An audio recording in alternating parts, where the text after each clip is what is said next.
시어머니가 서울에 10억짜리 집을 갖고 계셨습니다. 그 집을 파셨습니다. 딸들한테 나눠주셨습니다. 그리고 빈손으로 저희 집에 오셨습니다. 이리주만 있을게. 그 이리주가 끝나지 않았습니다.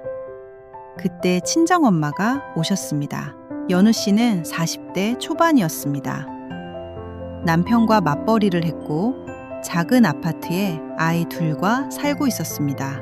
그 아파트는 부부가 모은 돈과 친정 부모님이 보태주신 2억 원으로 산 집이었습니다. 시어머니가 그 집에 들어오겠다고 한 건 시아버지가 돌아가신 지 1년이 됐을 때였습니다. 지금부터 그 얘기를 해드릴게요. 연우 씨 시아버지는 택시 운전을 하셨습니다. 말이 많은 분은 아니었습니다. 그런데 며느리한테는 유독 따뜻했습니다. 연우 씨가 시댁에 가면 항상 가장 좋은 반찬을 먼저 건네셨습니다. 연우야, 이거 먹어봐. 오늘 이게 맛있다. 사소한 말이었지만 연우 씨는 그게 늘 고마웠습니다. 시아버지가 집안 살림을 관리하셨습니다. 시어머니는 전업주부였고 돈 관리는 시아버지 몫이었습니다. 시어머니가 딸들에게 이것저것 보태주려 하면 시아버지가 조용히 선을 그었습니다. 우리도 우리 살아야지. 그 한마디면 시어머니가 더 말을 하지 않았습니다. 가족의 균형은 시아버지가 잡고 있었습니다. 결혼 3년 차 겨울이었습니다. 시아버지가 택시 운전을 마치고 돌아오시다가 쓰러지셨습니다. 뇌출혈이었습니다. 병원에 도착했을 때는 이미 늦었습니다. 연우 씨는 그날 병원 복도에서 남편이 우는 걸 처음 봤습니다. 시아버지가 돌아가시고 모든 게 달라졌습니다. 시어머니의 돈 관리를 잡아주던 사람이 없어졌습니다. 시누이 둘이 있었는데 시어머니는 딸들에게 돈을 보내기 시작했습니다. 이번 달은 큰딸 생활비, 다음 달은 작은딸 전세 보증금 보탬. 매달 빠져나가는 돈이 늘었습니다.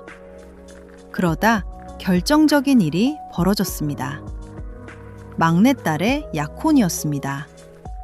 상대가 사업을 하는 사람이라고 했고 집안이 좋다고 했습니다. 시어머니는 들뜨셨습니다. 딸의 결혼을 성대하게 준비하고 싶어 하셨습니다. 그리고 그 비용을 마련하기 위해 시어머니가 내린 결정은 이것이었습니다. 서울에 있는 자기 집을 파는 것. 시어머니의 집은 서울에 있었고 시세로 10억 원이 넘는 아파트였습니다. 시아버지가 살아계실 때 함께 장만한 집이었습니다. 시어머니는 그 집을 내놓았고 빠르게 팔렸습니다. 연우 씨는 나중에야 그 사실을 알았습니다. 남편에게 물었습니다. 어머니, 집 파신 거 알고 있었어? 남편은 잠깐 말을 아끼다가 답했습니다. 엄마가 막내 결혼 준비 좀 도와주고 나중에 사위 쪽에서 전원주택 사준다고 했대. 연우 씨는 한참을 멈췄습니다. 그리고 물었습니다. 그러면 지금 어머니한테 남은 돈이 얼마야? 남편이 대답하지 않았습니다. 나중에 시어머니에게 직접 여쭤봤습니다. 어머님, 그 집 10억이 넘었잖아요. 그 돈 다 어쩌셨어요? 시어머니는 담담하게 말씀하셨습니다.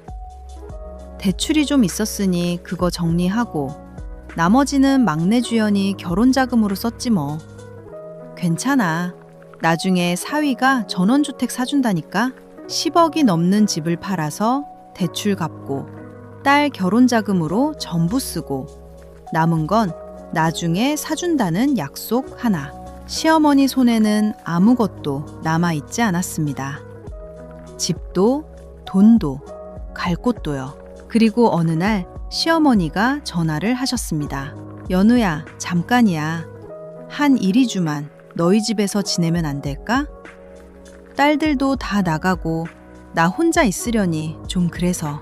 연우 씨는 그 순간 이리주가 이리주로 끝나지 않을 것이라는 직감이 들었습니다. 하지만 거절할 수 없었습니다. 시아버지가 돌아가시고 혼자 계신 어른이었으니까요. 알겠다고 했습니다. 시어머니가 들어오시고 일주일이 지났습니다. 집을 알아보시는 기색은 없었습니다. 대신 시어머니의 생활 방식이 작은 아파트를 채우기 시작했습니다.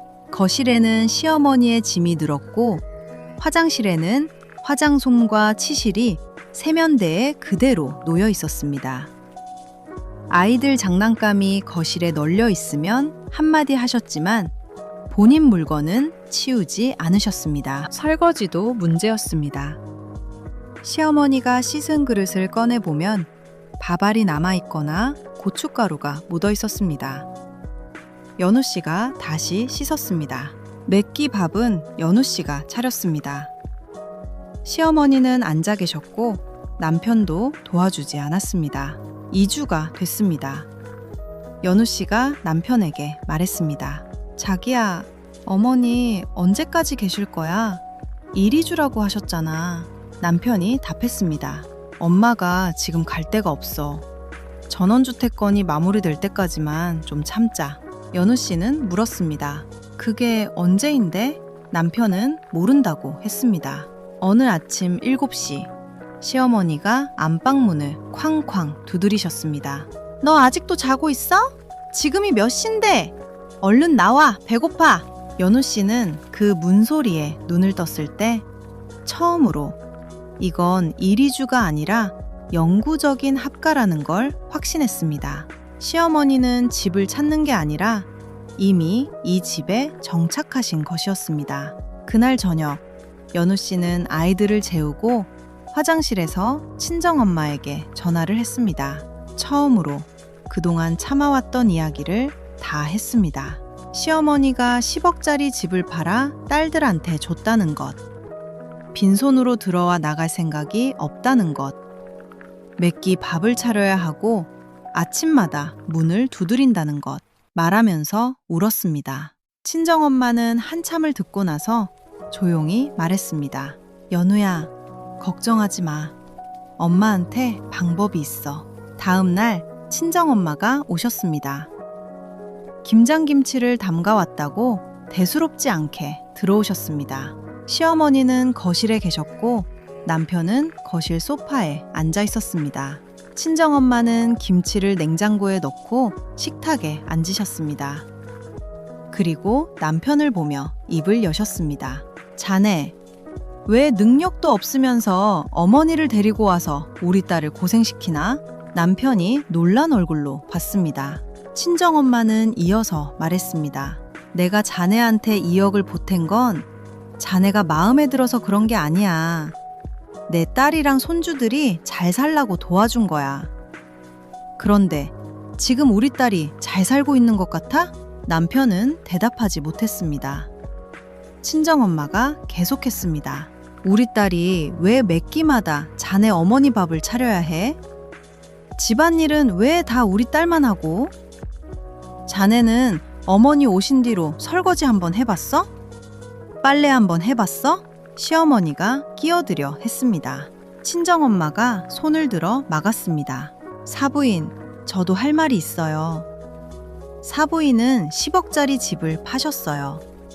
그 돈을 딸들한테 주셨고요. 아들한테는 한 푼도 안 주셨어요. 아들 결혼할 때도 해주신 게 없다고 들었어요. 그런데 지금 아들 집에 와서 같이 살겠다고요? 거실이 조용해졌습니다. 시어머니의 얼굴이 붉어졌습니다. 친정엄마가 남편에게 다시 말했습니다. 자네, 내가 2억을 이 집에 넣었어. 그 2억만큼 오늘부터 나도 이 집에서 지낼 수 있어.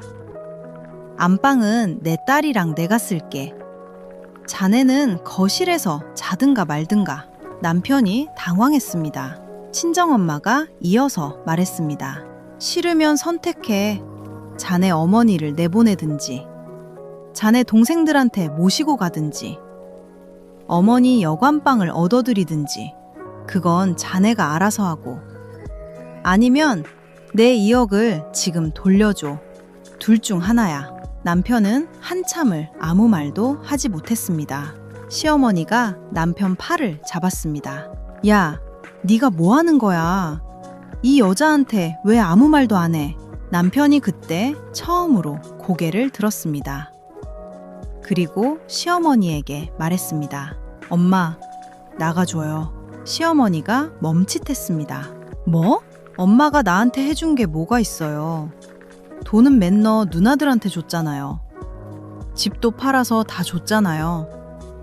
나 결혼할 때 뭘 해줬어요? 근데 어떻게 여기 와서 같이 살자고 해요?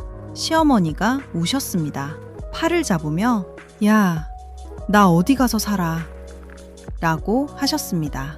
남편은 어머니의 짐을 챙겼습니다. 그리고 어머니를 모시고 문을 나갔습니다. 현관문이 닫히고 거실이 조용해졌습니다. 친정엄마가 연우 씨를 보며 말했습니다. 딸, 오늘 우리 뭐 먹을까? 엄마가 김치 가져왔으니까 고기 삶아서 보쌈 해 먹을까? 연우 씨는 잠깐 멍하니 있다가 웃었습니다.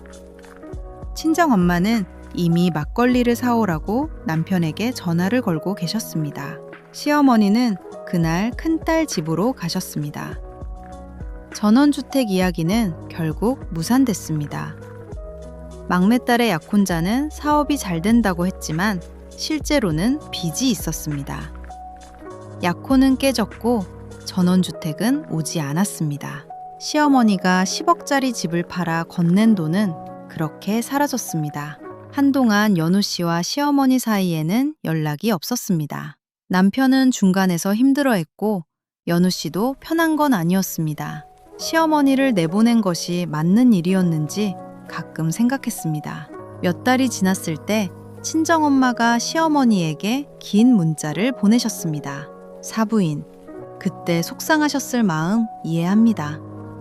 하지만 지나간 일은 지나간 일로 생각하시고 앞으로 저희 잘 지내봅시다. 저도 사부인 인생을 존중하고요. 시어머니는 그 문자를 받고 한참 후에 답을 보내셨다고 합니다. 짧게요. 고맙다고. 그 뒤로 관계가 조금씩 바뀌었습니다.